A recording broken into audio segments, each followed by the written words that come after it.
Welcome back, folks.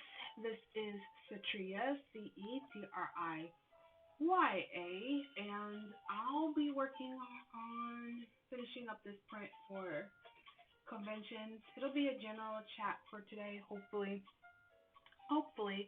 it's not too much of an issue for you guys. So let me do some last minute working on things. As always, if you have any questions, please let me know in the comments and I will get to them as I am working on stuff. Like I said, it'll be a pretty open stream. So, nothing too strenuous, I don't think. Sometimes I have to make sure like this thing is working correctly, so yeah. Alright, it's working. So, let's start working on this.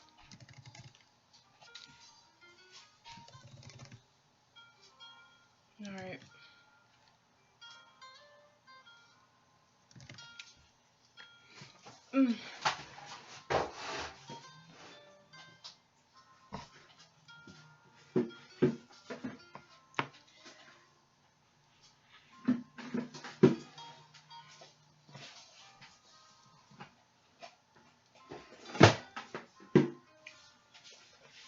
Sorry ahead of time for the fact that I'm not as consistent as I should be consistent with these kind of videos. I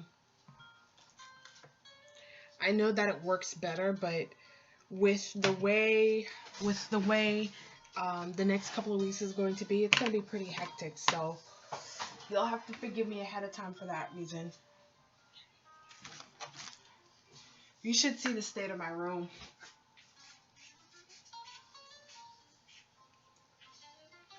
Stuff is everywhere.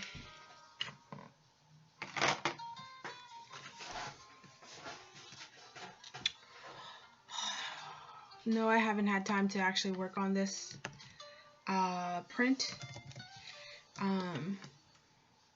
Hopefully I can get into some good colors because I most certainly need to get this done as soon as possible.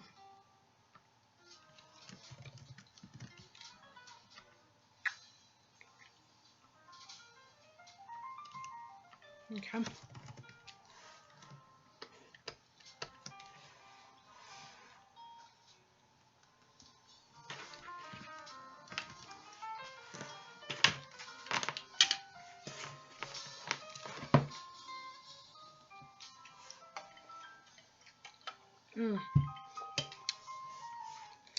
It's been already pretty warm in Florida, so I'm not drinking tea as much as I used to. I'll probably have to start working on some cold brew tea, but pretty much sticking to the basics of water and salsa water. Just finished eating some macarons or French macarons or however it's pronounced, and basically going to start working on this guy.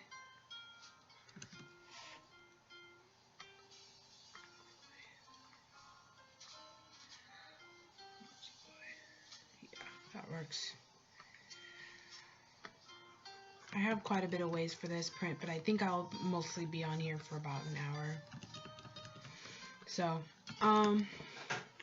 I have a number of checklists or to-do lists to do with prepping for an artist alley, so I thought I'd just kind of like share a few tips or thoughts about them, and as people come into the stream, feel free, you guys, to ask me a question about artist alley, or we can ask about an off-topic question, but I am basically just gonna go with like a general rundown of stuff to do.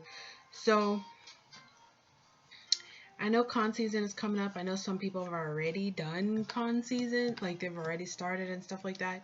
I have not been. So okay, let's start with first. The story is I did actually start cons way back in maybe 2006-ish, so that's roughly a little over 10 years, maybe let's say it's about 10 years.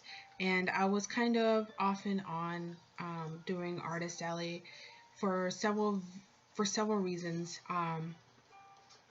It's mostly to do with my personality, but I just genuinely, at least I could feel it early on, that I don't see myself maximizing my profit and my time.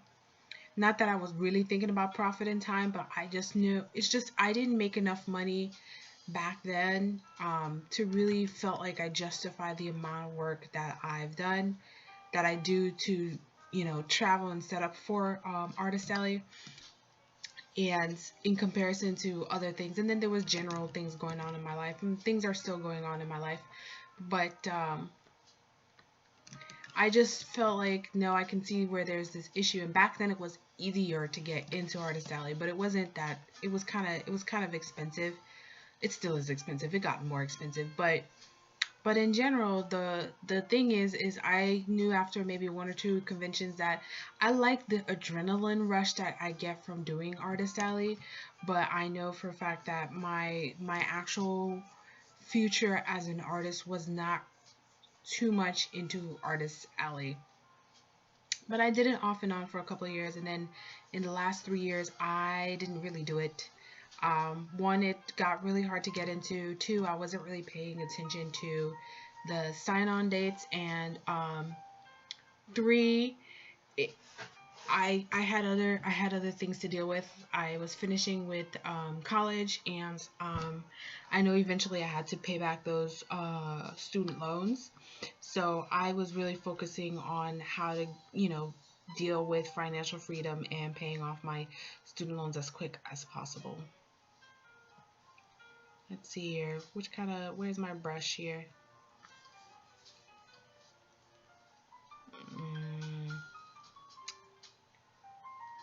Guess I don't have it loaded up in here. Let me go ahead and load this up.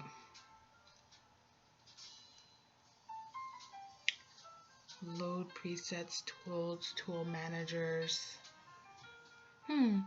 As I said, if you have any questions, I'll be talking mostly about Artist Alley. So if you have questions about Artist Alley or conventions in general, feel free to ask me.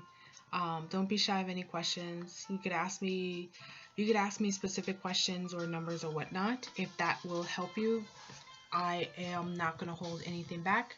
A lot of it will be based on my observation, however, so hopefully that becomes helpful. But anyways, getting back to my story of Artist Alley in the beginning.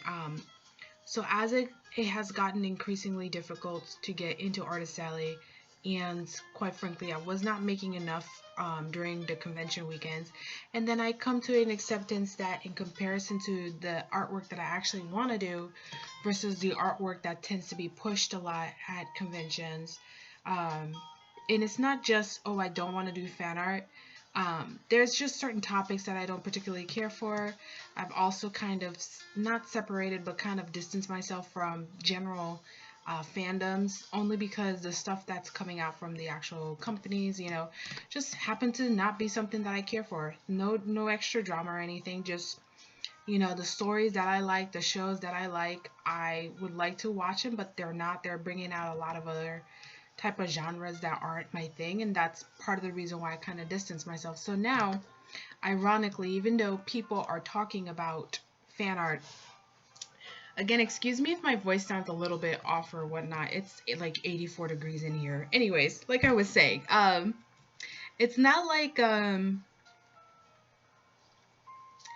it's not as though I still don't want to do fan art per se, but that's not the point. Ironically, even though people are talking about it and that conversation comes up so often that the Artist Alley group that I'm part of on Facebook pretty much bans any topic about Artist Alley. But ironically, I'm seeing more and more artists independently are getting, they're being able to make a livable wage, both in Artist Alley and in other means, with their own work. They're not, holding themselves onto fan art in order to make back that table. And ironically, the topic of fan art is coming right back up on social media in general. I'll probably make a relatively clickbait title about it though. Hey Chisaris, thanks for coming by. Let me know if you got any specific questions about maybe artist alley or whatnot, because that's the topic for this little art and chat of mine for today while I work on this last print.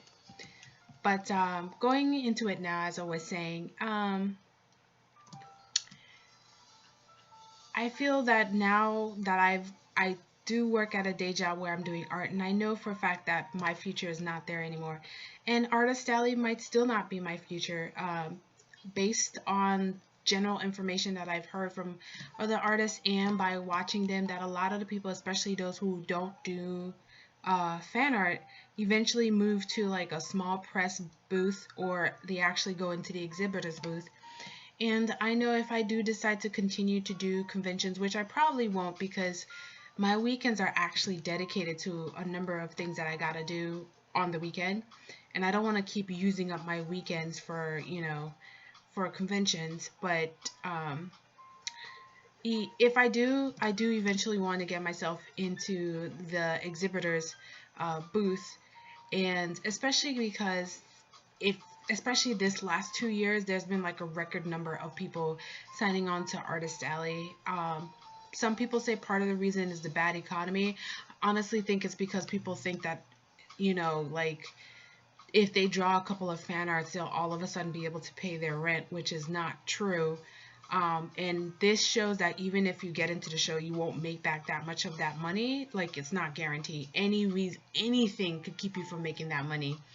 And then you end up losing a lot of money. But also, you could have depended that conventions on your calendar, and all of a sudden you don't get in. So now you were depending for that paycheck, and now that paycheck is not coming. What are you gonna do? So there's a lot of thoughts into going into Artist Alley, but I'm also gonna mostly talk about me prepping for Anime Boston. So, hey Asia, thanks for coming in. Just talking about Artist Alley topics. So if you have specific questions about that, or if you want to talk a little off topic, I'm okay with changing it up a bit. I'm just gonna try to finish this as soon as possible.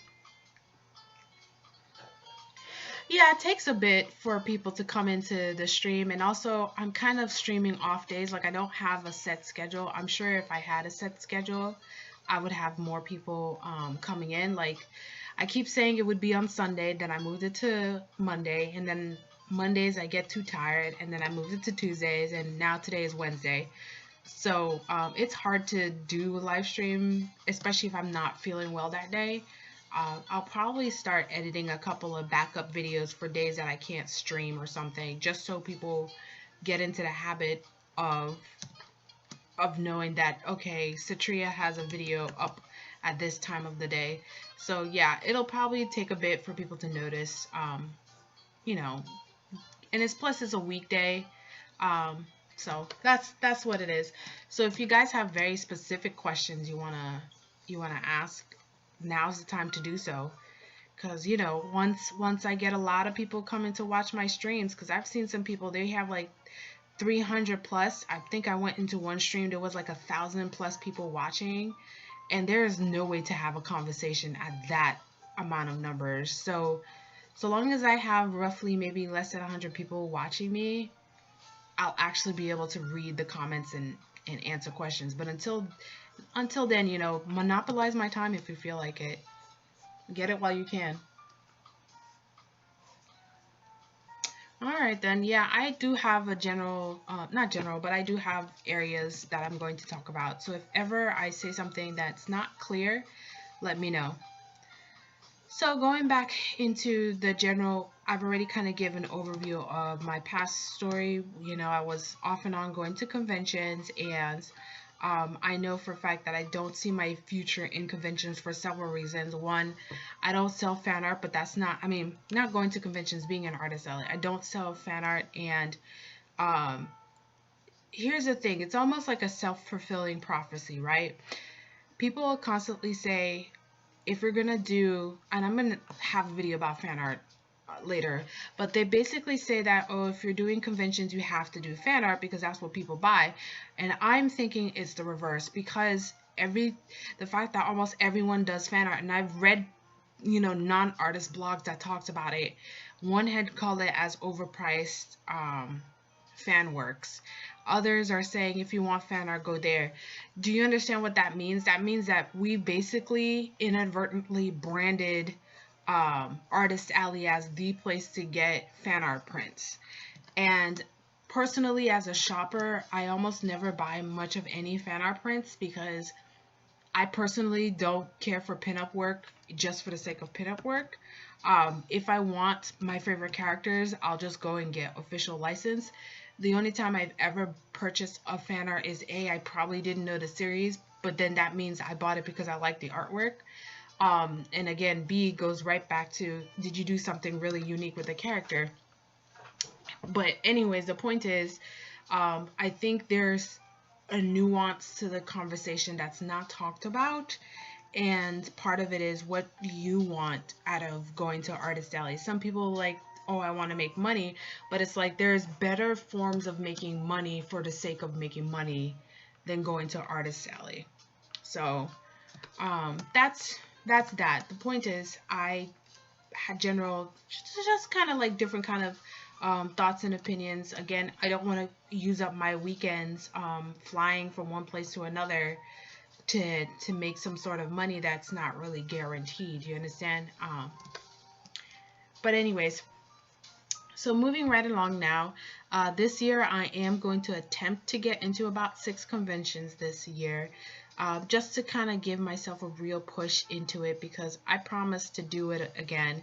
Like I said, I do get a bit of adrenaline high of conventions, but also because I get direct feedback when I see congoers pass by my table.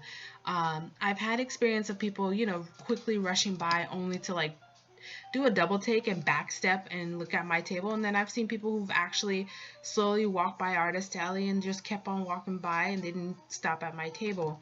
And that's the kind of feedback that you cannot get from, let's say, YouTube, because I don't see your faces, I don't see your expressions, so I have no idea what is it about my work that catches your eye. I don't know, I don't know what made you click on the subscribe button, what made you click on the thumbnail. I have no idea.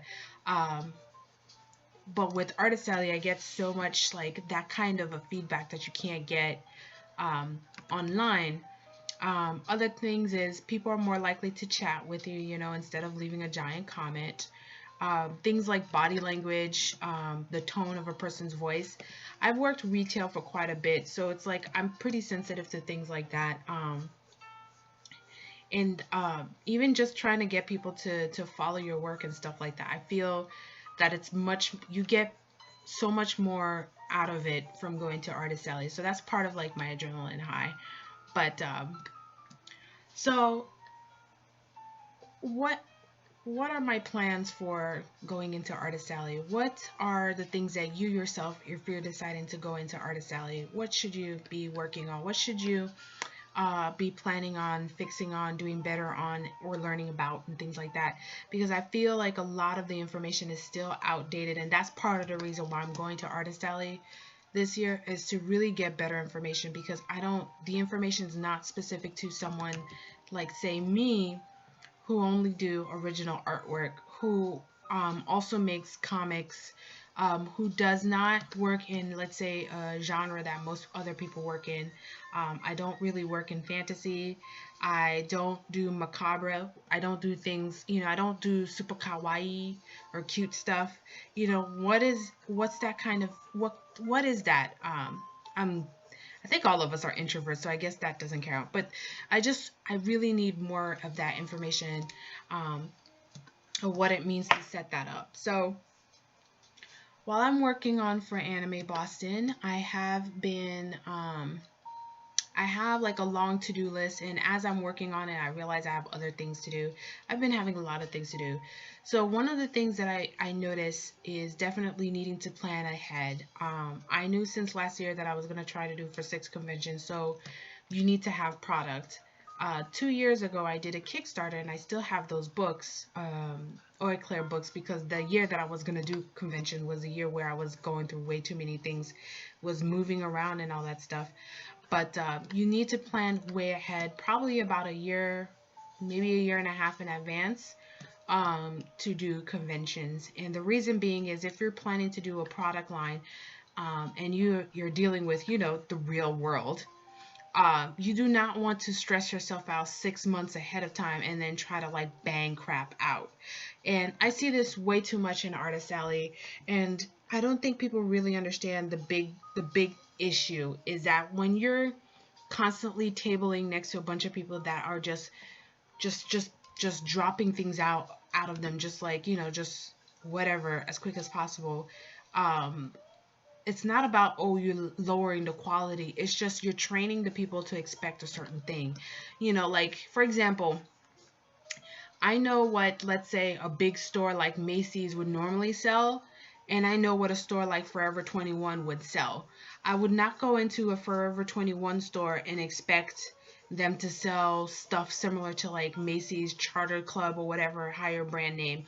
Or I don't expect, Bloomingdale's quality stuff in a Forever 21 store. On the flip side, I don't expect Macy's or Bloomingdale to keep up with trends as fast as Forever 21. So, I do shop at both, but I know what I'm looking for when I'm going there. So for Artist Alley, if everyone is assuming that there's not anything really of uniqueness in Artist Alley because everyone's trying to do the quickest, the most popular fan art or whatever, of course they're not going to, like, the people that would buy original stuff or would like to look for original stuff or even look for obscure fan art, because that's an area that's highly underserved too. Fan art of shows that have a smaller niche or a subject matter that might be more difficult to draw, let's say mechas or whatever, or giant robots, mechas, that kind of thing. They won't assume that, oh, someone made stuff there because they're constantly, they're being trained to expect that. I'm just going to use, let's say, Dragon Ball Z, because it's not Dragon Ball Z, the newer Dragon Ball, whatever that one is called. I expect Dragon Ball to be there. Ironically, even though My Hero Academia is pretty popular, I don't see as much My Hero Academia fan art as much as I would expect it to. But things like that, like, they just assume that that's the fan art there. They won't assume, like, quite frankly, I haven't watched anime that much or video games all that much, but let's say Made in the Abyss or Your Name fan art. You know what I mean? Those two shows, which were actually well received and critically acclaimed. People just assume that if they like, that's such a niche show that you won't see fan art that much for it. Or let's say the popular studio Ghibli, again, you won't see as much fan art for it. So it's not just about fan art or not fan art, it's about variety. But again, I didn't mean to go into that tangent. So now, as an original illustrator, you're basically going up against a hill. Even if you are, like I said, doing fan art, you're still relatively going up against a hill, because if you're doing fan art of just popular stuff, you're competing against anywhere from 100 to maybe 250 tables. So I'm just saying, what would, you as a shopper, would you buy the fan art from an artist that is super popular? Or would you buy the fan art of someone that's new, probably is not as good as a super popular artist? No. So why, why would you compete directly with someone who's super popular, like, I don't know, Sakimi-chan or something, just some random popular deviant art artist or something, or Bara-chan? I don't think she does that much fan art anymore. But assume she did. You understand? Like, you would not want to compare yourself against 200 other tables, and that's why people complain about location of your table. If you're further up front when people first walk in, you make bank, right, selling your fan art. But as soon as you get halfway through or all the way in the back, people already spent their money buying the Gokus and the Narutos and the Attack on Titan stuff already. You didn't bring anything that much new to the table. So why compete yourself? Why compete so much with that many people? But again, I don't really sell fan art. I'm just explaining this as a shopper and why I hear when people complain about what's going on, what's up. So I'm just going to talk very much towards my original artwork, how I try to do my best to position myself the best, and why if you decide to sell artwork, what you need to original stuff, what you need to be cognizant about or be careful about, or to try and prepare yourself about, because it's not impossible like everyone keeps on saying it is. And it's not as forgiving. That's what it is. You don't have as big of a margin for error. So, well, there seems like people's coming in. How you guys doing?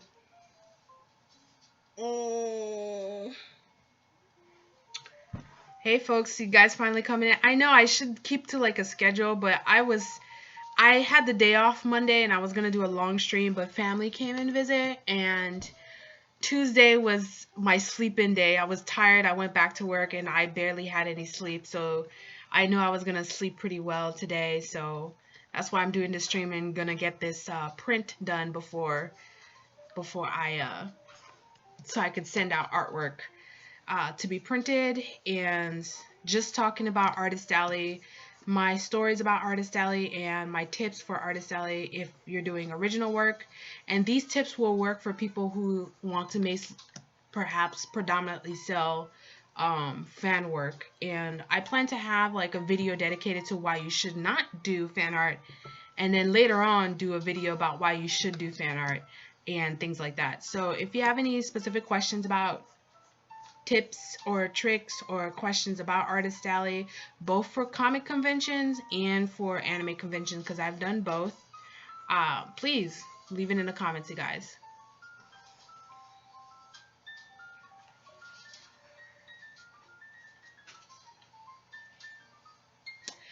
So just another little side note about the legality of fan art. Actually, you know what? I'm going to go ahead and just talk about this real quick. Not real quick, but I'm going to talk about this, and it'll be in a more detailed, like with notes in a proper video. But quick rundown of why you should not draw fan art. And the biggest thing that people talk about is, oh, it's the legality or whatever. It is the legality, but again, I'm thinking, you know, some people say, oh, but it's in a gray area. It's not in a gray area. It's just not. That's why people basically don't touch almost anything that's with Disney, because Disney will actually police it. It's not in a gray area. And just because in Japan they could do the Dinshi work, we're not in Japan, okay? We're in America and the US, and the way they handle copyright laws in America and the US is different to how they do it in Japan. That's the thing. Like, people don't realize that copyright laws are different per country. You get what I'm saying? So that's the legality. But again, if you're just doing it for the sake of money, like you just want to make bank, there are far more better ways to make money than, one, hoping you get into a convention, two, nothing happened in said convention after you spent money to get into the convention, and three, hoping that the attendees actually want to buy your stuff while competing with 150 to 250 other people at the convention. I don't know why you would want to do that to yourself if it's just to make money. And then the last caveat is, if you basically have built your career on, well, I can't really justify it as a career, but if you built on your money back as to making fan art, some people have said in another video, the more popular YouTuber artist, Holly Brown, I think her name, there was a couple of comments in there and stuff like that. Again, I don't hate on fan art. That's why I'm not, I mean, it's like, I really don't care. Go ahead and do all the popular fan art. That's actually more money in my hand, because the people who would want to get something different aren't being served. So less competition for me. But the point is that, quite frankly, unless you're very strategic with your fan art, quite frankly, they will not convert for your original stuff. They won't. You'll get maybe less than 10%. And if they do convert, it's because you are a level of a quality where your original work sells on its own because it's beautiful. Like, for example, if you were Sakimi-chan or Yume, whatever, that popular deviant artist on DeviantArt that got all those daily deviations. If you are Bara-chan, who I think her most notable work is she works for Gaia online. If you are those people, it's because the quality of their work is so high that by the time they switch into traditional work, people were a fan of their work anyways because it was really beautiful. Do you get what I'm saying? So it has nothing to do with, don't think that you're going to spend your time working on fan art and all of a sudden those people will all of a sudden become fan of your work. And two, things become fan art because they originally were original works. Like Darling in the Franxx is not a fan art of another show. It's an original show.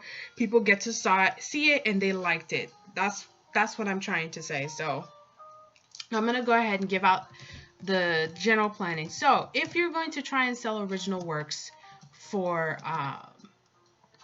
anime conventions, right? You really need to plan about a year and a half advance. And you might be thinking a year and a half, but again, life happens. You will not be able to try to bang out 12 pieces. And I would say about 12 original pieces would be about right for selling at a convention. Plus a book or two, I think would be a good roundabout if you're doing print work. If you're doing 3D stuff like plushies and sculpts and stuff like that, I do not have experience for that, so I'm sorry again if that's what you were hoping for. But yeah, I'm going to mostly talk about print work. So here I'm going to show real quick what I'm working on. Succulents are just happens to be a popular theme that I actually like, which goes into the first thing is that when you're planning out your work, you need to sit and make a list. Yes, you heard me, a list, people. Make a list of things that you like, and then make a list of things that are popular, and see which matches, where it overlaps. If there's things that you don't particularly like, but you have nothing against, and you might have an idea to, go ahead and do it if you feel like you want to do it. And if there's something that you really like, but you know is not popular, you still got to do it because, I mean, you're an artist. You're going to do it anyway, so do it. You may never know. You might not sell as many of that picture, but you might end up getting a number, a couple of really dedicated people that art speaks to them. And you yourself as a consumer, you know how nice it feels to finally find something that you like, because I don't know about you guys, but in the last maybe couple of years, even when I go into stores, I don't have any interest of buying anything because everything is very specific. Everything looks like Target lately, but that's a whole nother thing. But it's so much satisfying when you finally find something that you're like, yes, this is what I love this. I love this.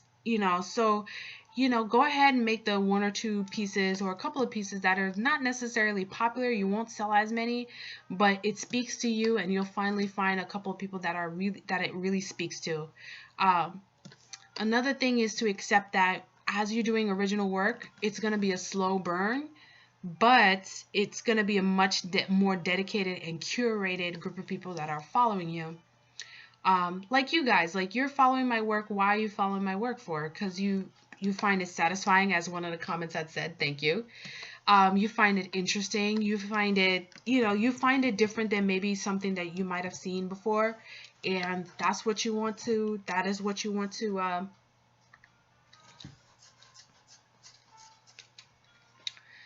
That is what you want to support, because I mean it's supported your own things that you like. So go ahead, and you need to keep it balanced. Also, it'll help you. Or else you might end up being burned out just doing artwork for the sake of money. So again, make a list, and make it to where you see what's popular, you see what you like, and see what it overlaps. So that's the first thing. And you need about 12 pieces. I would say 12 pieces is pretty good. Maybe a little more, and maybe if you have like a sketchbook of with some nice stuff in it, go ahead and make a sketchbook of that, because that's pretty cheap. If you can handle it, I would definitely suggest not to go to an expensive convention. So I would suggest that for your first convention, 2 to 3 conventions, do not drop more money than you can afford to literally throw away. I had a friend, I helped 2 friends actually do Artist Alley, but I had a friend who went and made 10 copies of everything. I mean, she made Oh my goodness, she made a large amount of inventory and stuff like that. And I wish I had talked to her ahead of time and let her know that for your first couple of conventions, you don't need to be spending that much money. But again, find a local convention, maybe not too local, but maybe not too small, but I would suggest that you might want to keep your table costs under $150 for the table if it includes a pass. If it does not include a pass, then I would go maybe like under $100, and then you include your pass. I think that's 150 is good. And then allocate about $100 for all of your merch that you're gonna sell, for all of your table expenses, your merchandise, your signage, your the actual prints that you're gonna purchase. So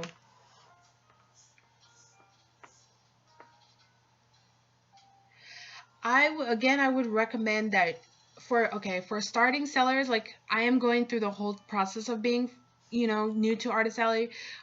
You have a variety of things. You seem to have prints, stickers, and jewelries and charms and stuff. First off, you have both prints and you have both jewelry.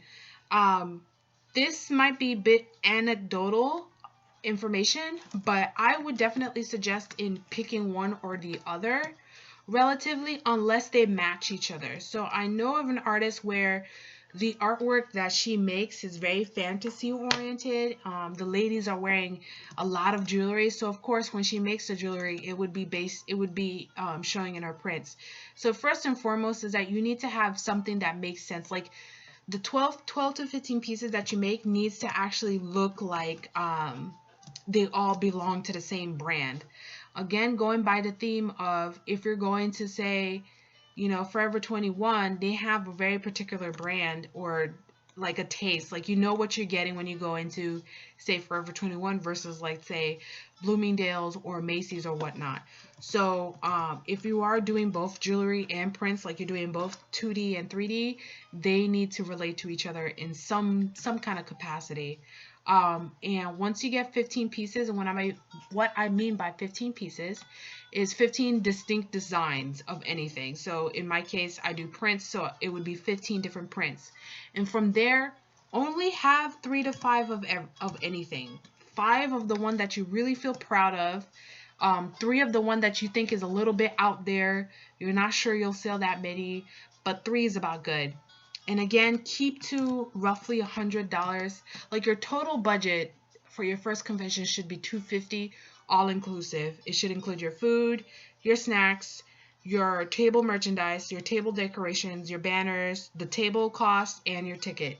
$250, because I think $250 is actually a relatively high number, but it's not so high that you'd be so upset if you decide that, going to convention is not my thing. So as I was saying, you need about 15 pieces, and you need to make about 3 to 5 copies of any of the individual pieces. For print work, there's still a debate on, let's say, what size to do. I say do the size that you feel most comfortable to do. In general, the more common size is about 11 by 17. And then it's 8.5 by 11, basically basic paper size that you've seen. And then after that, it's half of that, so it's either 4 by 6 or 5 by 7. Half of an 8 by 11 paper. And those sizes are also good because they're easy to get a frame for, and they don't cost that much. You could walk right into, let's say, a Staples or an Office Depot or even a Walmart and get prints of those size. Pretty much any place have those size prints. And if you do that route, please print on presentation, like some kind of heavier stock paper and super smooth paper. So that's that. That's probably will run you about anywhere from 50 cents to about $2 a print. So $2 for the bigger size, and then like 50 cents for the smaller size. You're welcome. Like I said, you guys, if you have any other questions about Artist Alley while I go about my large to-do list and large things that you should be careful of, feel free to leave a comment inside and I'll get on to doing it. So So now you have like you've made out your first 15 items, and remember this is a year and a half in advance, a year and a half. You might be thinking, "Oh my goodness, that sounds a lot." But just do yourself the favor, you know what I mean? Just like do the year and a half. And it's fine if you come up with more than 15 stuff for the year and a half. At least now you have time to do it. Because here's the thing about selling original work. It needs to be good. I mean, it really needs to be good. You can sell a mediocre fan art much more quickly than you can sell a mediocre original artwork, and not just in technical skills like, you know, oh, the shading looks nice and the colors looks nice, but also in terms of ideas and compositions. That's what really attracts someone. So let me go ahead and go into one of my folders real quick. I'm gonna go into my folders of some of the prints that I'll be having, if I remember where I put said things. And I'll show you guys what prints I'm going to go ahead and make prints of. Let's see, convention folders, print list. There you go. Hello, Ready Zaya. Just talking about Artist Sally and things like that. So this is my prints that I'm going to be printing, and I've made these prints probably, I think the oldest one in here is probably like 2009. I've made more prints, but these have been my top sellers, except for this lady right here, because I have a fascination for white and white spaces. I like white. I know that white and black does not sell that much, but I like it, and I probably sell maybe probably 2 to 3 copies of this print every year. So if I did 4 or 5 conventions, I probably sold like 3, maybe 1 print per convention of this gal right here. But that's personal for me. I love white, so you know it sells. Things like, but basically, yeah, pretty much I got a variety in here. And these are all original artworks. Some of them, like for example, this lady right here, the Victorian one, if I can get it to upload right here. Personally for me, I would not normally do this, but I know that at the time, and even now, steampunk is pretty popular, Victorian is pretty popular. I had the idea in my mind, and I do like drawing the dresses out, so I went ahead and made this illustration, and it sells pretty well. Lady in Red is a very particular print. Lady in Red, I was just enjoying my day, just practicing. I had an idea, so I make it. And she doesn't sell often, but when she does sell, she sells for a higher price because the people who like her they really want a big size of this one, and putting it in, let's say their bedroom, like a headboard. Or I had a lot of guys buy this print for their their loved one or whatever. This is definitely a print for like a home decor. Something else you'll notice for my prints particularly, I tend to keep to a relatively limited color scheme. I sell a lot of this because, you know, it's bright, it's fun, it's funky. Again, because they're original artwork and I keep to a solid color scheme, people tend to buy the bigger sizes because they want to, you know, decorate it. This one I don't sell that much, but it was a fun print. But when I do sell, people tend to like it in a collection. I probably sell more of these in like fashion illustration, like for accessories. I did have one girl just quietly come by, does not say anything, pretty much picked up one of everything that had this. She picked up the print, she picked up the keychain, she picked up the pencil case, basically to give herself like a matching set. And she, you know, she just quietly paid however the total was and then went about her way. This is another relatively successful print that I sell a lot for, and I think for some reason people read whatever story they want to read into it. I just thought it was a cool illustration, and I've heard sort of different stories, like twins like to buy this, like twin sisters buy this, or people who their birth date is Gemini. Other people just love the shininess of the hair and they like the color purple and black, which is a trending color, and they just think it's a nice little print to have in their room. So that and this piece that I'm working on. So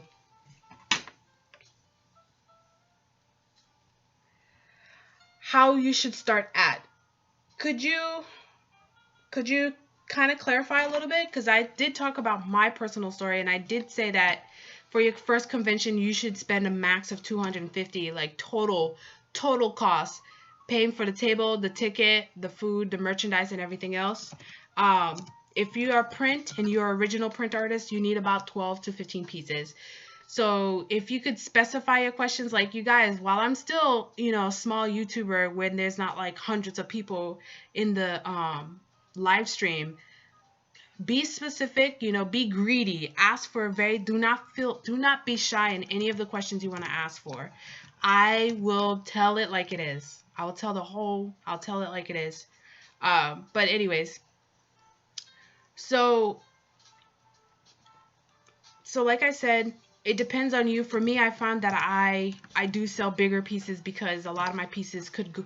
I mean, that's specific. So here's the thing about original stuff. There's a lot of reason why people buy artwork, and you need to think outside of the box as to why a person would buy artwork, right? Let's say you go into, I don't know, that store that some people may have heard of called Target. And if you look at pretty much anything that Target makes, they put art on bags, they put art on wall decor, and just look at that and think about yourself. Why do you buy that specific thing? Was it because it had Naruto on it? No, you bought it because something about it you liked it for. And maybe, let's say you're about to go back to school in college. Why did you buy, that little headboard? Why did you buy that backpack and stuff like that? And here's the thing. When you're doing fan art, you obviously cannot do those products because you don't own the license for them. But if you're doing your own original stuff, you can go ahead and expand to those kind of things.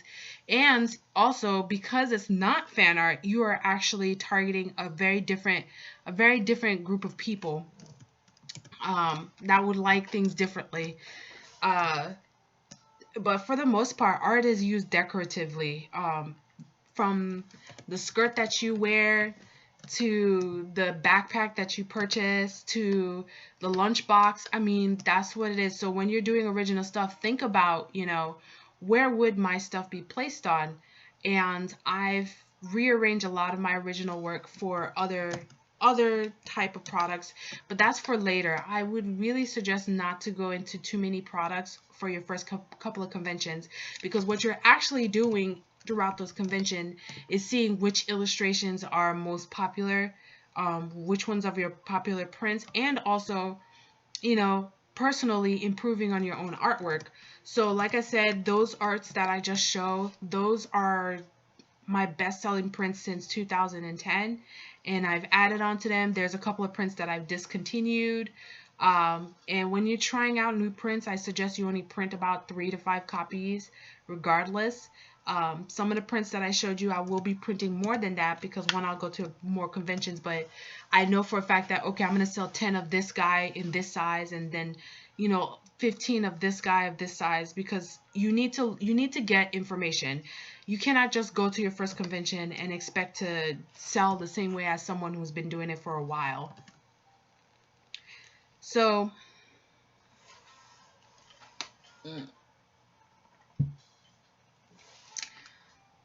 let's see. 3 questions. How do I appeal to male customers if my style is kawaii? I don't have a following. How should I get started in Artist Alley? This might sound like a stupid question, but how do you know what's trending? Okay. Oh, those are really good questions. All right. Fortunately for you guys, I actually work in retail making artwork, so we're constantly doing trend boarding all the time. So the first question, how do I appeal to male customers if my style is kawaii? You can't make a person be appealing to something if that's generally not what they like. Like, personally for me, I can look at a couple of cute things and be like, oh, that's cute, I kind of want it. Even though I'm a girl, I personally don't do kawaii. I don't do cute. I do run into that a lot at work because they want cute all the time. And I do pretty and beautiful and gorgeous. I don't do cute as much. So, but I've met a couple of male artists that do a lot of cute things. Like, I didn't know they were male artists until I saw their stuff. There's actually a large there's actually a good group of men who like romance, and you can hear it. Like, for example, romance novels. Don't be surprised if your favorite romance novel writer is actually a guy, but under a different pen name, because we've just made it as though we just equate, man and woman to liking things that's totally a personal preference. So either the guy likes kawaii or he doesn't like kawaii. Or like there's the YouTube artist who also works with Jake Parker on not schoolism, but another online school, and he does cute children's books illustrations. And this guy is probably in his 50s, 60s. You can see the gray hair in his videos. But either he likes it or he not. So it's not about you trying to make your work appeal to them. It's more of trying to find those who like your work. And like I said, I've had male people buy my stuff because they like it for a significant other. So even if they personally would not buy it for themselves, they've known whoever it is that they love or care for long enough that they can start buying for said person. But again, you can't make a person be attracted to something that they may have not been attracted to begin with. So the question is, how do I don't have a following, how should I get started in Artist Alley? Like I said, for your first couple of Artist Alley, it's all about exposure and gaining feedback. See how people, their body, you literally just have to go and find them. You literally have to go to the convention, show there, talk to people, and it's gonna take time. You have to be patient with it.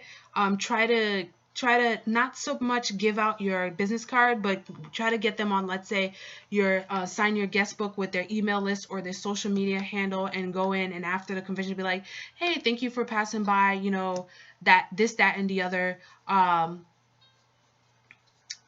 You literally have to go and see that and get the feedback for it. That's the thing about it. It's like when I go to a convention, you want to present your work as best as possible so people can notice it. And I'll talk about presentation things a little bit later. Trust me, I got like a whole Pinterest stuff all laid out for that. But you need to present. That's the whole point of going to Artist Alley, is to present your work to people that may have not seen your stuff before, and then slowly but surely they'll start to follow you. Like, for example, how did you find this channel? I just keep on making videos. I made sure I did my presentation as best as I can and constantly improve. And some of you guys clicked, you came in, you liked it, you looked at it, and you're like, okay, I'll subscribe. It's the same thing with Artist Alley.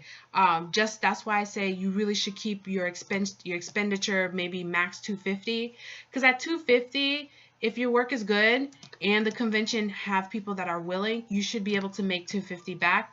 And if you don't make all of $250 back, it's not that much money that you'll feel like, you won't be bitter about the experience. How do you know what's trending?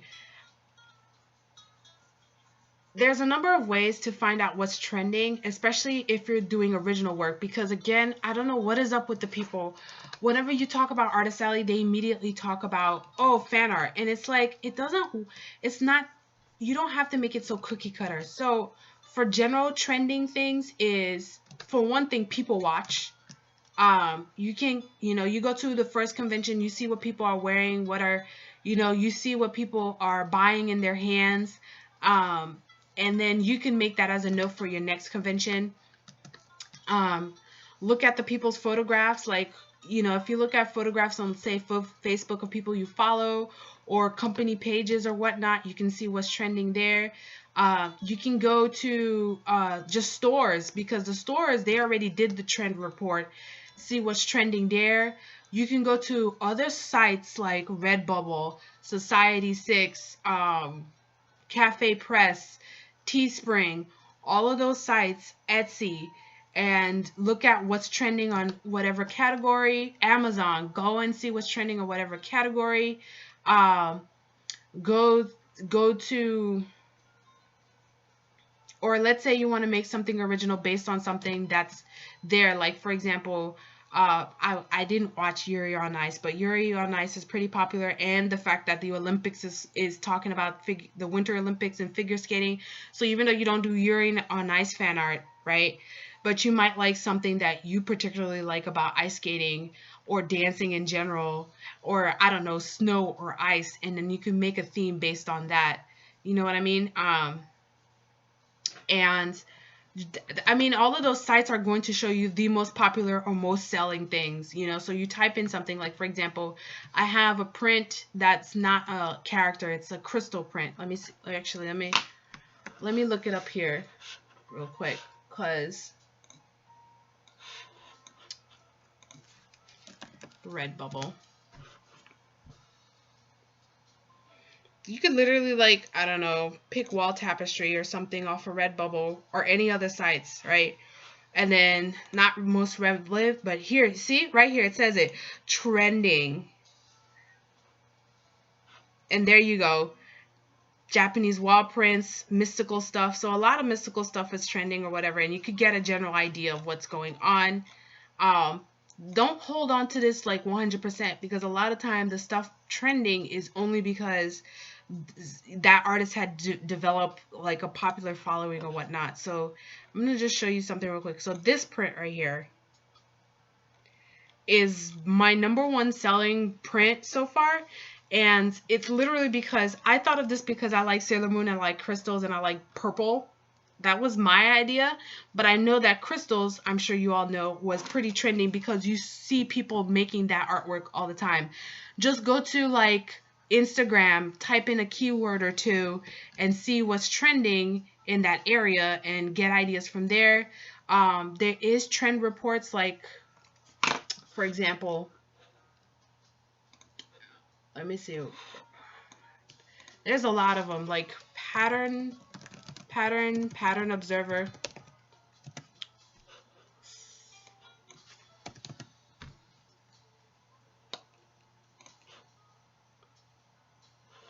Pattern observer will bring stuff that are trending. Pattern people.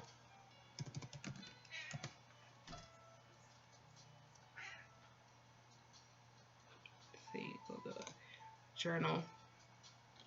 Pattern people. So right here, it's talking about one of the trends. Like pattern people will talk about it. Go to Pinterest and look up what's trending. There's a large convention that's not an anime convention, but Surtex.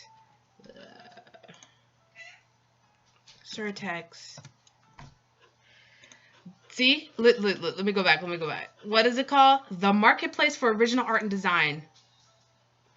And this is basically, if ever you want to see where your art can get into a store, this is where you would have to exhibit.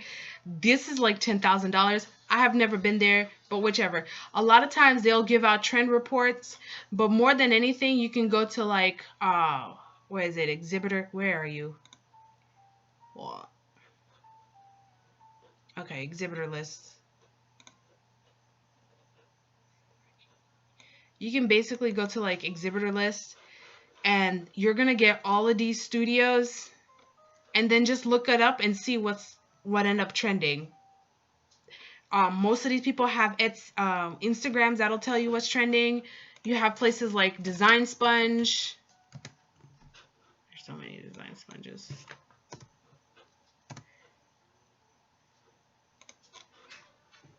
DIY interiors that talk about this. So for example, you might be looking at this and be like, I don't know, how does this tell me about an illustration? You might pick an illustration because if you remember, my prints are relatively color blocking, and I'm seeing, okay, this navy kind of like peacock blue is very trendy. This purple, thank goodness purple is trending, but this kind of like berry purple is trending. So the next illustration I might make it in those colors or something. There's just so much. Follow other artists, follow other illustrators, and they will tell you, oh, this print sold the most for me. You can walk into Target or Walmart or Amazon and look up what's trending. You can go into Etsy. Those sites will tell you this is what's most popular. So that's how you can find what's trending, and then based on that, see what you personally like. So I know I like succulents. Succulents are very popular. So I'm finally making, a succulent print. So, and trend goes in and out. You could also make your own trend. You can do classic trends, like things based on the 80s are always relatively classic. I think people like the retro look and stuff like that. So, okay. Have you ever encountered art theft in the convention? Um, I've had someone accidentally picking up one of my books and started walking away with it, but they were walking pretty slowly, or I don't know. And I let them know that it wasn't a freebie book. Personally, I have not dealt with art theft or theft of any kind because, again, I do original stuff, and my stuff are usually big items, and I don't have a lot of small things. So I think most people's theft come from things like keychains, like stuff that are very easy to just slip into your bag and then run with it. So I have not had that issue of art theft. Everything is tagged, and I make an inventory list. So I will know pretty quickly if someone have done anything. And again, that's the other thing. Like, since I don't do fan art, I don't have to worry about a certain amount of things. There's just a certain amount of things that I don't have to worry about when you don't do fan art, because then the person, unless they, because I mean, personally, I think if you're a true art lover, you are of a certain type of heart, a certain type of being. You're not going to sit there and steal artwork from an artist that's original when, unless you're trying to like steal like a museum quality art, like a Mozart or something like that. You know what I mean? Like, it's not, you just attract a complete different set of people. For the most part, you attract a very different people. I'm not surprised when throughout the weekend the person has nothing in their hand, they didn't buy anything, but they'll buy something from me, because it's just, you attract a different kind of person. You understand what I'm saying? It's like, I don't know, it's like reality TV, right? Reality TV attracts a certain kind of viewer, and it does not attract other people. Like me, I'm not really much into reality TV. Nothing against it, nothing wrong about it. I just personally am not attracted to it. That's it. So, yeah, sorry, this is a late comment, but things like Will Terry, he does the book called Little. So he makes like these baby chibi looking characters of fan art characters. So, that kind of thing.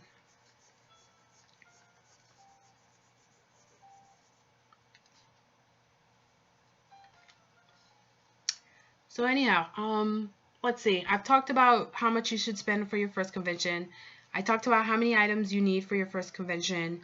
I talked about trending, finding trend, making sure you make a list of stuff that are trending, stuff that you like, and see where you overlap, and see what stuff that you don't mind doing. You need about 15 pieces, 3 to 5 copies of each of every size that you're gonna do. Personally, for original work, I feel like it's mostly either small postcard size or large size sells. The 8x10, for some reason, I feel don't sell that much. And making sure that you prepare a year in advance when you're getting into Artist Alley for the year, okay? And that the first couple of Artist Alley you have is all about gaining information. You'll start to slowly learn which prints sell, and ask them why. I've asked people, what attracted you to my work or stuff. Most of the time it's because of the colors, and then I ask them, oh, what is it you like about it? And then we might get into conversation as to what they mostly use it for, who is it for, and that's how I gain the information that most people use my artwork to actually frame. Other things where people didn't buy prints sometimes because their wall is full of prints, and that's what got me into making other things besides prints. Now, as for making other things besides prints, again, you can do this, but again, if you can get it under your budget, do so. I think books are pretty cool. Most people can do coin purses. Those are pretty small items to do. Personally, for original work, I can tell you what doesn't sell. So character heavy base artwork, which is why I hear the conversation talks about that originals don't sell. Oh, no one cares about your OC. Well, of course no one cares about your OC. They don't know who you are. Like, people who's gonna buy this is not gonna buy it, oh, because they like this girl. They're gonna buy it because the girl and the rest of the print is pleasing to look at, you know, and they could kind of insert themselves into it, you know, like they could kind of see themselves in this world. That's why they're buying the print, not because of my OCs. Like, you know, so just having characters on blank backgrounds, or having character specific illustrations, like, let's see if I can show you an example of an illustration that I know would not sell that much.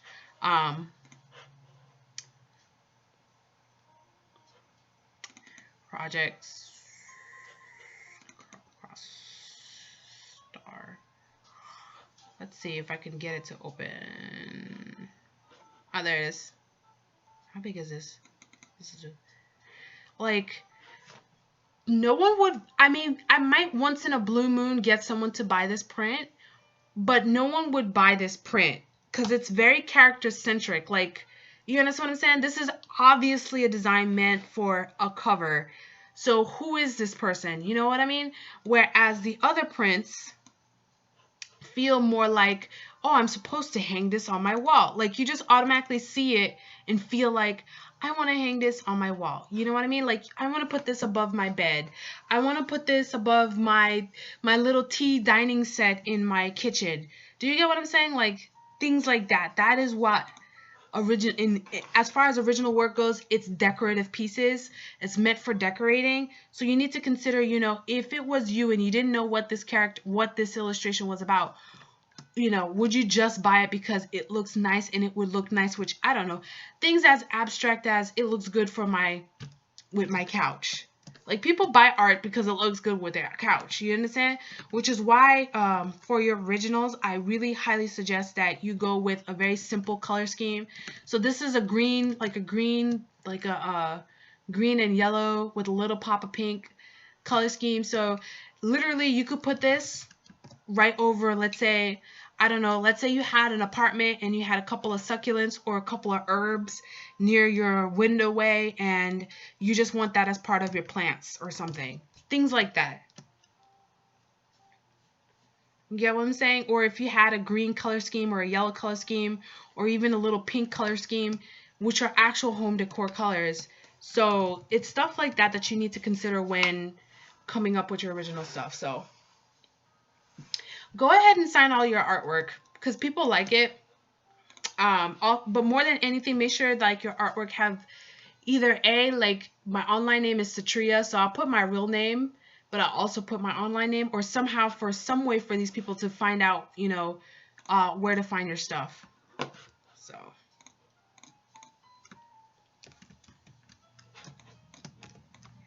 So let's see.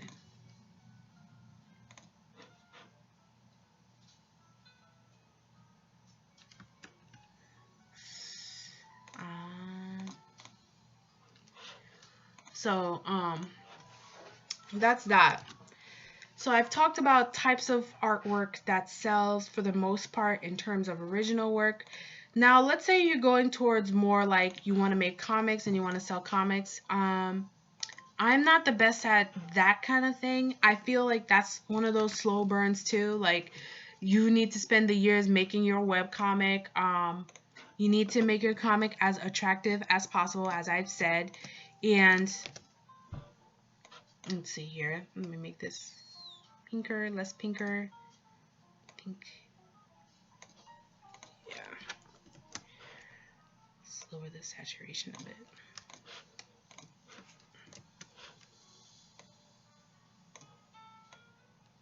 Okay.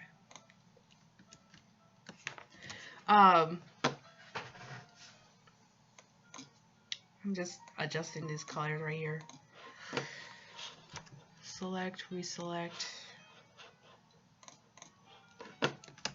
What I'm doing is basically, after I've done like the drop down shade right here, I just use that as a selection layer and then go back to my actual flats and then copy it and then set it to like a multiplier or something.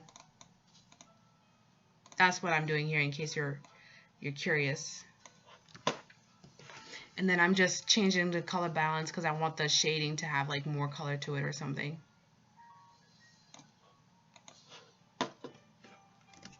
That's all I'm doing.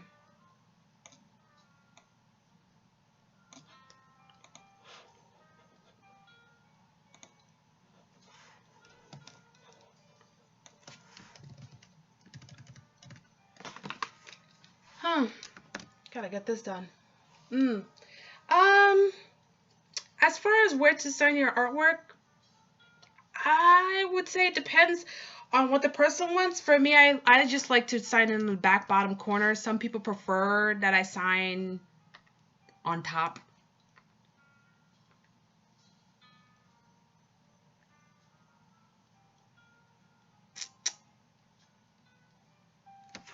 So it depends on the person, but yeah. So I've talked about a number of things. So let's get into why you should actually prepare a year in advance, a year and a half in advance. For one thing, it's just cheaper. Now, what I mean by cheaper, if you actually get into the convention, first off, you need to actually make a calendar of what's the date of your conventions, like the dates that the conventions are happening, and then you need to make a calendar of what day that the artist alley typically opens, because again, artist alleys are selling out so quick, it's not even funny anymore, and I don't want you guys like missing out on getting into an artist alley, to get into an artist alley. So that's the main thing. But second thing is you need to order your stuff. So like I said, I'm working on this print. Anime Boston is 6 weeks out from today. I've already sent out, actually, now that I'm talking about it, I have to remember something. But I've sent out my sketchbook, my Inktober of the Queen's book, which I actually have the PDF if anyone wants to preview it somewhere in here. Anyways, it's somewhere in here. Prints. So I had to make this book and everything. And where are you? Rounded. I think this would be it, right? There you go.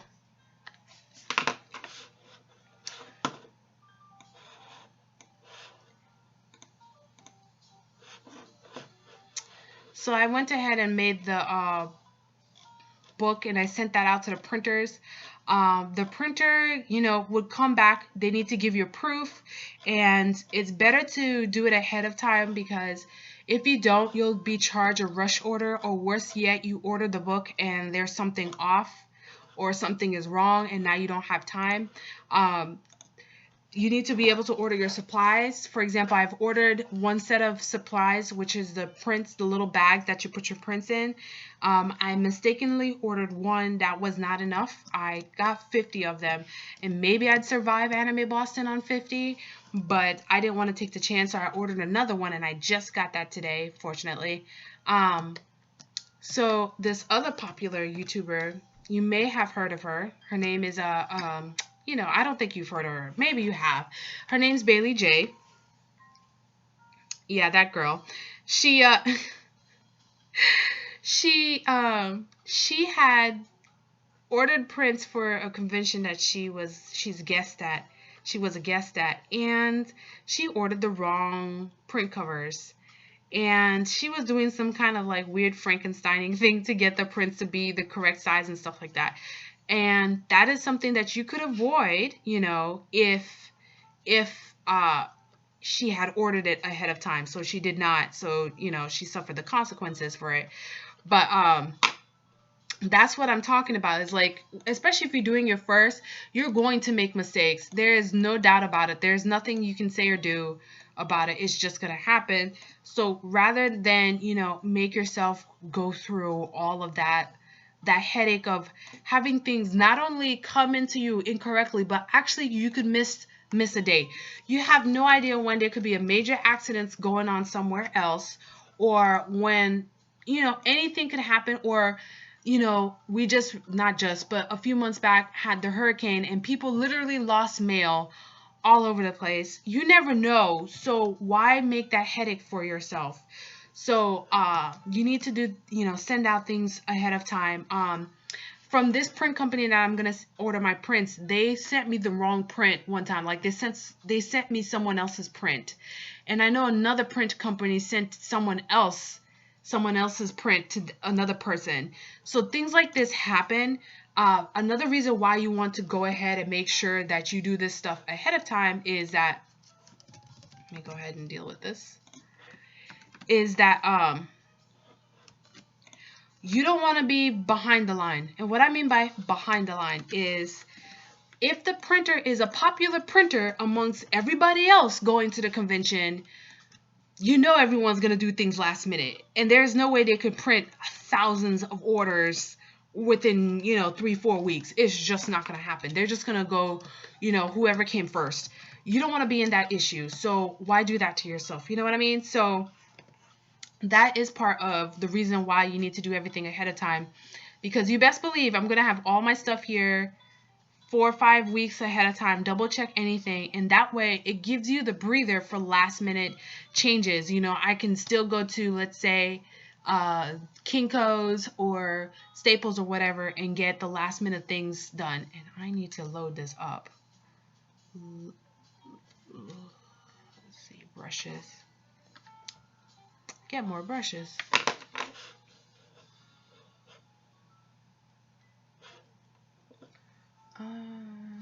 Watercolor download mega pack.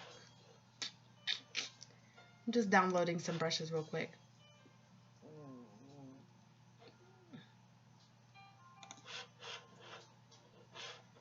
Get that done. So yeah, do things early. Don't wait till the last minute. Even if you come up with an awesome design like 2 weeks ahead of the convention, if you want to print it at, say, Staples or whatever, which, by the way, there have been times where I've gone there and they don't print immediately. They'll print like 2 or 3 days later. Then you can do that, but don't plan too many things at the last minute. It just doesn't work. So as of right now, at least for me, what I got up to, I've have all of my print sleeves. I've sent out my book to be ordered. I just need to double check the proof and then either say yes or no, because they need to ship it to me, and then I'm going to fly out with it. And then, let's see, I have my frames. I bought the suitcase, correct size. I just bought my plane ticket. You want to buy that in advance because it'll cost you an arm and a leg to fly out. What I was doing right here. Let's get some downloads. Let me get this print here. I use Kyle brushes, and if you don't know what Kyle brushes are, you've been missing out.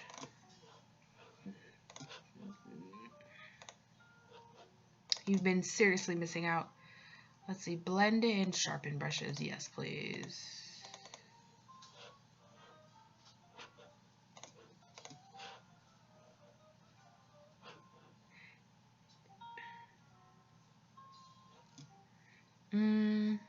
Import as brushes. We got that done. Good. I think that would work. Cool. So we got that done. So now I'm at the point where I'm just developing or deciding, like, these are last minute parts, but I'm at the point now where, oh, this is too much. This blending is not that great.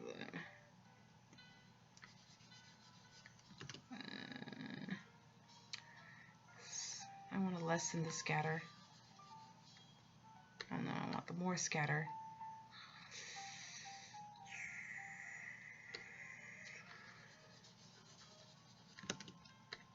I'm trying to figure out where. Yeah, that works. That will work for now. That will work for now.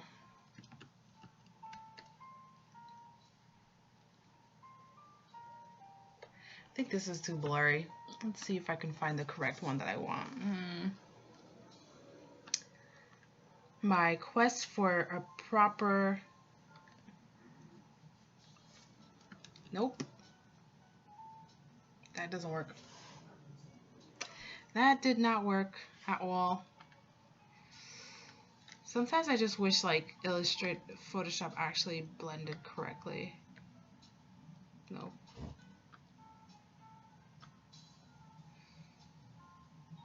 Rough brush scatter.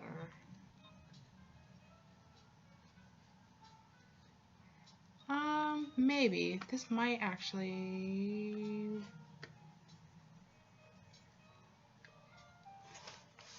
I think this will do. This will just have to do. Anyways, yeah, so let's get into a bit of display thing. So as an original print artist, you definitely need to keep your you really need to step up your display. The typical artist alley like tips that people are mentioning is you need to put everything up, and you need to have lots of colors, and you know, I'm just gonna tell you a bunch of these generic stuff that everybody else tells you and stuff like that, because you already know them, and I'm not really gonna give you an actual, you know, decent type of tips or whatever. So here's my tip. Here's my tips. And before I get into the actual tips, and again, you guys, if you're just coming in, please leave questions. Ask it to me now before I get too popular, because you know I'm definitely working on that popularity thing right there. Of questions of Artist Alley, maybe selling, questions on, let's see. So I have an entire Pinterest board dedicated to, let's see, my profile. So feel free to like go into the boards or whatever, but let me get, where is it? Where is it? There you go, Boost Designs.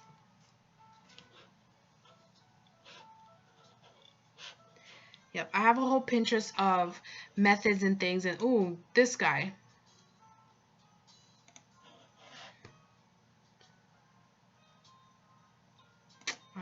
I can't get this image. Open image in new tab. Okay, I can't actually get this image to actually work, can I? Oh well, I'll get to this on another day. But anyways, I have, and there's two of them here, these two, but I have a whole board of methods and ways to show off your illustration. This is a really nice, see, this is what I'm talking about. Like, her table right here is very branded. You know who she is, what her work is about. So if you're gonna come up to her table to the first place, it's because you're attracted to that kind of artwork.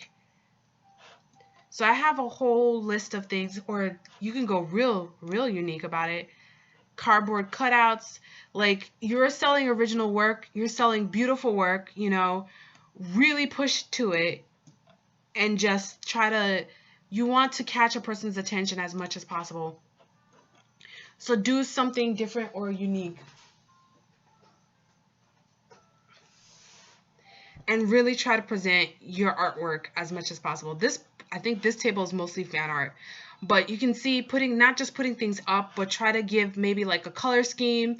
Try to change out. Try to have as many big artwork. Things like this giant sign on the back, I wouldn't necessarily do per se, because it's taken up a lot of like real estate for things that you can sell. But basically, you want your table layout to make sense when you're looking at it. Like, you know, when they're looking at it, they have to have a sense of almost like an illustration, right? You have a sense of extra detail here on the background, but then you have a sense of central focus. So you'll have all these nice little things on the side, preferably things that people can't just grab and steal. You have all these nice things on the side, and then you have a central big bam, like, look at me, I am gorgeous, I deserve to have attention, look at me, kind of things. You can do this with color, you can do this with composition, you can have lights, you can have sparkly stuff, you can have things mirroring, you can have a lack of color because everyone else is doing so much color, so you can have a sudden like minimalist table, and then just have like one thing in the middle, not one thing, but like one of the things in the middle having a lot of color and stuff like that. Like, really go at it. Let's see here. So basically, you want to have like something with a central focus. You want something that's your big print, your attention getter, and then slowly have other things, you know, make like group them into little collections. So the left side will probably be like, this is your keychain collections, and then your keychains either come in mostly similar colors or similar themes or something where someone who likes that things just want to come in and explore, be inviting, have a color scheme, have your signs match things. So for me, I'm going to go more towards the purple color schemes because that's just personal for me. I think this needs to be a little bit stronger. Yeah.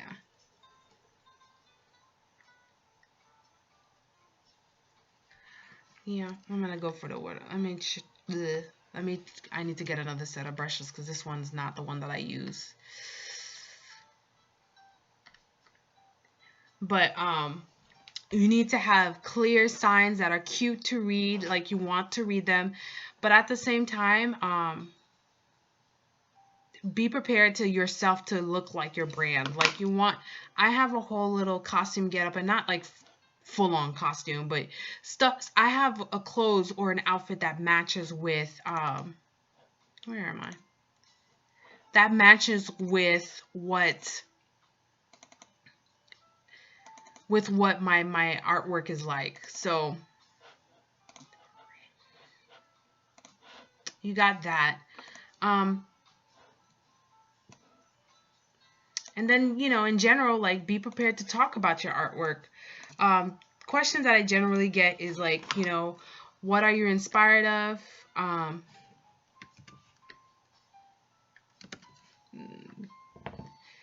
sorry, real quick. I am just trying to find that. Oh, I think this is it. I just need to fix it now.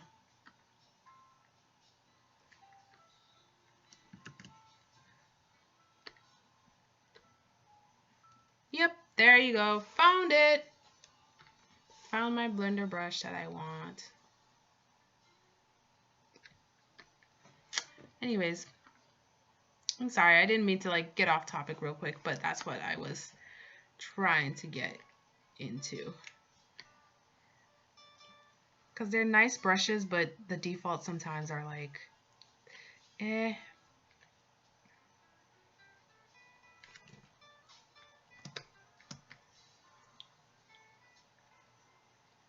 But yeah, do you guys have any specific questions so far? Because I've talked about, oh, I guess I should talk about pricing, huh? So my pricing information is a bit outdated, which is what I'm going to see what's going on with the conventions now. I will say that in general, if you're doing original artwork and it's nice, that I would price on the higher end because you're just not gonna, like someone who don't have that much money and is kind of like looking, and they're younger, they usually are gonna look for fan art regardless. Like that's something that you can't actually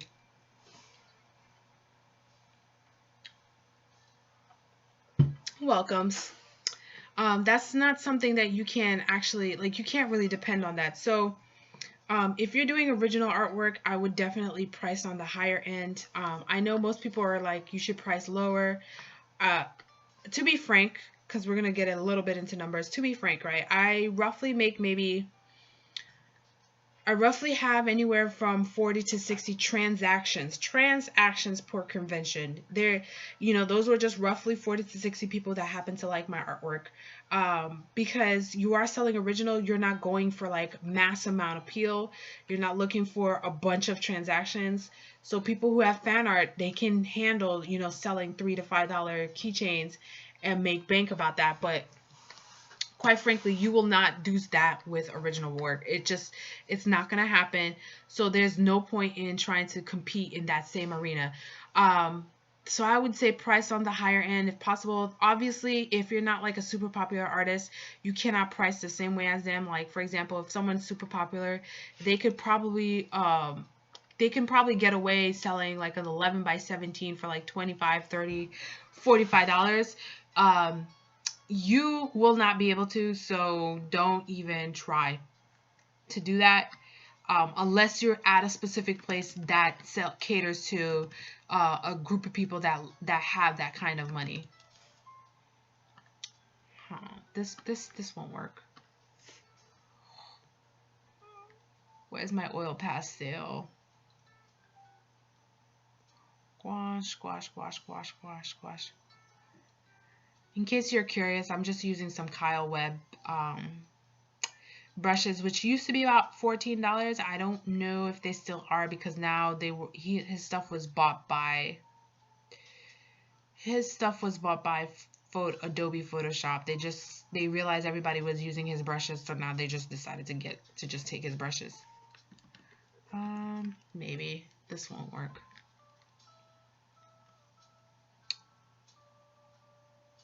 I'm probably gonna be online for another half an hour or so, because it is getting kind of late, and I do need to like huff it with finishing this artwork. So let me know, put in your last bit of questions in, because I think I'm getting to that point where I've talked about what I can talk about. And again, I will have a video more on this later, especially as I get more information coming back in after I've gone to a couple of conventions. Let's see, this is watercolor. So where is my stuff? I guess this is it. Let me modify it then. No color Dynamax, no dual brush. No scattering.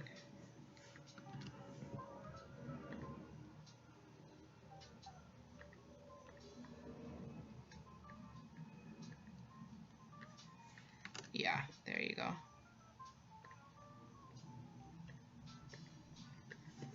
Good. This works. That works. But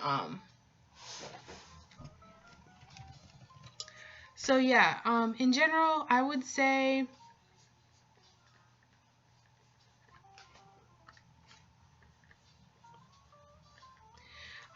that you probably, like I said, price a little higher. 11 by 17s, I would price it anywhere from $15 to $20. I'm going to go into it with $20 and see how that goes. And the reason why you want to price higher is also so you can have sales. Because if you're only going to get, let's say, 40 to 60 transactions, you need your average transactions to be as high as possible. Instead of just selling $15 of a print, you need to get them to spend $35 or something. And it's much easier to get someone who is already interested in your work to pay more all of a sudden for more of your work than to try and get the next person or the next customer to buy your work.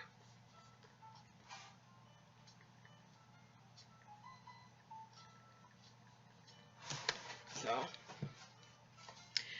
let's see. For example, let's say instead of $15, you go with $20 for an 11 by 17 or 12 by 18, right? Now you can offer like 2 for $30 now, because now it effectively makes it 15. That person feels like, oh, I just saved $10, and you're just like, I just made an extra 15 that I would not have made otherwise. Other things to consider would be like, oh, what if you sell your large print at $20, now when you have an 8 by 11, you can now effectively sell that for $10, because someone's going to look like, well, I don't have $20, but I do have I don't have $20. I do have $10 though. I can purchase, an 8 by 10 for $10. Or say basically what that means is that because you have a higher price item, in return people will look at your lower price items and be like, well, then this is a good deal. But if you have something at 15, 11 by 17 is at 15, then they're going to look at your 8 by 10s and be like, I don't see why I would pay $10 for that, but I'll pay $15 for 11 by 17. You understand what I'm saying? So it's not like you can, it's just better that way. People just like deals. Like, people rather, rather have free shipping and pay $5 extra than to say that it's $25. You know, like they'd rather pay something for $30 and get free shipping than $25 and then you have $5 shipping. That's just the way people's brains work. My brain does not work that way. I either like your stuff and it's on a budget or it's not. I don't know. I just accept the fact that that's how it has worked for me. So, hey Keeman, thanks for stopping by. Would I ever do commissions? I will have commissions, and commissions I would say is priced on, at least my formula is how many commissions you want to do, how many do you think you can get, and how quick you can work, and what's the quality of your work. So some people would say, at least I've had the comment where some people thought my commission prices were high, but quite frankly, I only want to do like 5 to 10 commissions for the convention. Like, I don't want to spend the entire convention or in my hotel trying to deal with like $5-10 commissions. You get what I'm saying? Like, I don't want to give someone a certain level of quality of work, hence why I am not going to make my commissions of a certain price. I do have an option of a cheaper commission. So that's the other thing, is that not only about pricing your work, you want to have different levels of your pricing of your work. So I do, in general, I think the average, kind of like one of the plateaus, both in Kickstarter and in Artist Alley, is roughly $20 to $25. Once you start going over $25, it's a really hard sell on a person. So you want something that's under the $25 range, but also consider that, again, you want to make sure your per transaction is high enough. So personally for me, I rarely, if ever, sell anything less than $5, if I even do sell anything at $5. To me, the amount of work that it costs me to even get someone convinced to buy something from me, it's not worth it. Personally, I rather give something for free and ask for their email than for me to have something on my table at $5, because it's much quicker to be like, okay, in my mind, I can tell that, okay, this person's budget is not at the point where they want to spend on me. You know, I'm a new artist to them. They don't know me. They're still unsure. Here's something for free. I would like your email, and you can go ahead and enjoy the con, and I can go ahead and see if I can work up on the next person. So personally for me, because I know that I'm only, like, it's not a numbers game as in you need more people to come at the door at your table. You just need to know that you're going to make this many transactions. You're only going to have, 20 to 40 people, maybe 60 people buy something from your table. So you need to work on those people to purchase more of your work. And once they get to the point, because again, you're selling original work, you are targeting almost a complete different customer. They will pay more because they effectively are not buying as many items at the convention. They just bought it because they like it. And when people like something, they more than likely are going to get it regardless of the price. You get what I'm saying? So I'm not doing too shabby. I'm just trying to get this print done. So just talking about Artist Alley business and stuff like that. If any of you guys have questions while I'm still a small, channel, get me while I can, because if any of you have gone to some popular YouTube channel live streams, let's say Holly Brown or Bailey J or something, or Art a la carte, or any of these number of artists, like there's like hundreds of people there, you ain't gonna get them. So while you still have me, you might as well ask your question and I'll try and answer it. The topic theme is about Artist Alley, but in selling original artwork. But I think this looks pretty good, actually.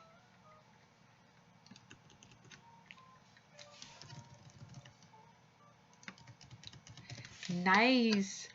But yeah, don't be a stranger. So let's see.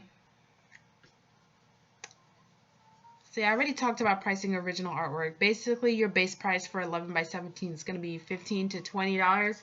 I prefer $20 because, again, like, you can do deals and bundles and discounts. You can be like, buy two get one free. You could be like, buy two for a discount. You can do a lot of things, and I just go for that. So see, we talk about booth, we talk about how much you should spend for your first couple of conventions, how many of each print you should have, where to find print trends. You should keep your color palette relatively limited or to a theme. I guess I should talk about the last thing and what really you should consider if you're going to be selling artwork. I mentioned it a little bit earlier, but basically, you need to have good artwork. And I'm not saying just basic good. You need to have excellent artwork. And this will probably be one of the bigger reasons when I talk about why you should not draw fan art video. And that is, it's really hard for you to properly gauge the quality of your work in terms of how it resonates with other people. If you're doing fan art, you can't tell. Like, a half decent fan art will outsell a half decent original, and half decent original will just not sell in comparison to a couple of just really awesome popular original artists. Like, why would I buy from you where your work is so if, say, Bara-chan or Aurora Black Cat or Loish or Loish is tabling next door? You know what I'm saying? Like, if I got $25 or $35, you best believe I'm gonna buy some of Loish's stuff, not your stuff that is, it's all right. You know what I mean? So for you to compete with those people and compete with the 200 plus tables of fan art, your work needs to be of a certain quality. And if you keep on just doing fan art and going to conventions selling $2 keychains, you will spend too much of your time making fan art of $2 keychains versus actually, developing your artistic bank account, as Jake Parker calls it. Like, you can sell original art, and I'm name dropping these people to specifically tell you that you can, because Jake Parker, yeah, he's done fan art and he likes doing fan art, and he talks about, he gives a reason why you should do fan art, but he doesn't just do fan art. Okay, like, people don't follow him because, oh my goodness, he did fan art. They might have discovered him through fan art, but that's not why people follow his stuff. People follow his stuff because his stuff is good. Okay? You just have to accept the fact that your work needs to be of a certain caliber, and that for first couple of conventions, you'll start to see, is my work good enough? Like, in my first couple of conventions, I wasn't selling that many stuff. I've sold more as time gone by. In my first couple of conventions, I didn't know what sell. I didn't have a personal style for myself. There's just so much stuff that goes into it that, again, you need to have good work. It sounds harsh for some people. Contagious. And people want to hide behind the whole, well, art is subjective. And you're right, art is subjective, but there is like a minimum level of quality that is needed for you to compete with someone else doing, fan art. And that's really what it is. For example, there's another podcast, and I've mentioned that, One Fantastic Week. This man on a regular, and he really does, he said it to himself in his last podcast. He does not know why, but he brings about $10,000 per convention. Okay, he has his other show partner who brings a decent amount of money to conventions. This is stuff that's not talked about in a lot of conventions, saying that, oh, people are only there for the celebrities and stuff like that. And you're right, a lot of them are just there for the celebrities, but guess what? That's not your customer then. If they're only there for the celebrities, that's not your customer. And it's not necessarily their fault either, because most people only bring fan art, so the people that would come to your table usually assume that there isn't anything for them. And it will take time. You have to be patient, and in the meantime, work on your craft. Okay, guys? Work on your craft. And that's really the big thing. So, I think I'm going to go ahead and close this out in a few more minutes. Put in your last questions. Like I said, if you have a specific question, maybe for the video that I plan to have later on, let me know. I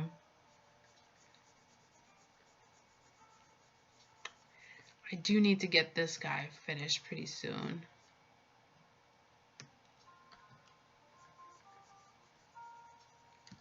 But yeah, you can sell originals at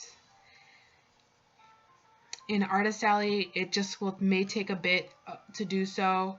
If you do fan art, make sure you pick a fandom that actually makes sense to your story, or maybe to the artwork you do. Like, I like Sailor Moon. Sailor Moon would match with the work that I do. So of course, if I did Sailor Moon, those fandom would come and follow me. But if I do, say, I don't know, let's say Dragon Ball Z. I might actually get some people that follow me that, but let's say Dragon Ball Z. Dragon Ball Z doesn't really match with my original artwork, so it's really hard. Like, it's such a sharp disconnect, so it's really hard to get that person, most of them, to continue and follow my work. So there's no point in spending the years doing fan art only to find out they don't convert. And it has happened. I've heard it happen to other people. That's not what the person's there for. They're not there for your stuff. They're there for the fan art. So why waste that time? You know what I mean? How do you improve your work? Two things is practice and actually getting feedback, because sometimes you're doing your thing and you're working in like a bubble and you don't realize the mistakes you're doing until someone mentions it to you. So don't be too personal about it. Just get some feedback, whether someone's critiquing you or to see if people like your work. But always continually practice and study from life. Study from other illustrators from maybe different styles or genres from you. Look to a variety of things, get inspiration from a variety of things, and just keep making new and new artwork. And then look up more tutorials of all sorts of things, and you'll start. Improvement will just take time. You can't, learn everything in one go.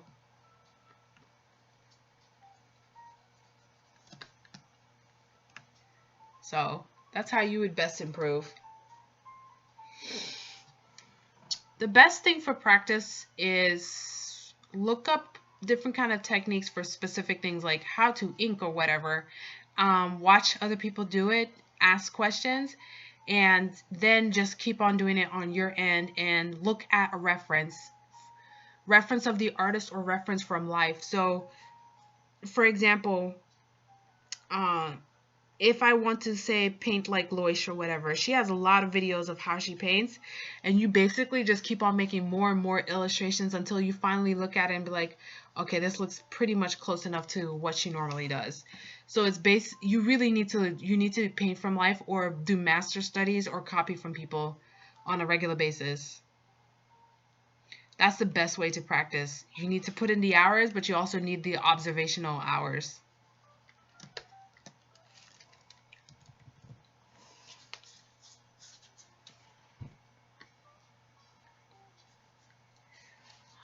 This brush.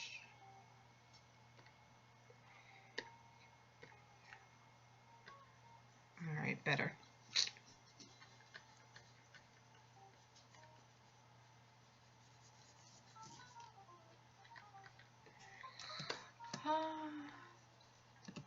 Get this thing. Any other last minute questions, you guys, before I sign off? I think I will be heading off. I can hear my computer is like, it's dying here. It's dying, this computer of mine.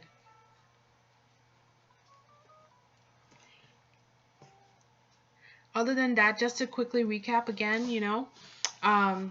make sure that you plan a year and ahead. Don't spend more money than you can actively, literally throw away. And I know that sounds hard. Spend your first couple of conventions just trying to gain information, and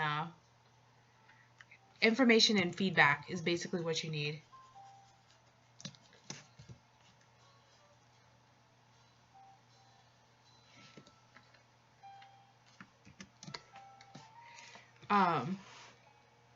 Try to make your display as unique as possible, colorful, and based on the theme, whether it's a color theme or a style theme or a personal, something that says you in a way, kind of like branding it.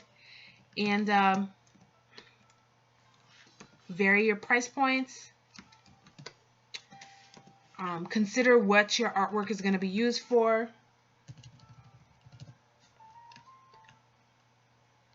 And do as beautiful as best of your work as possible. So, yeah, I started at 7:30, so that's roughly 2 hours now. Usually I start my streams at like 7:30-ish.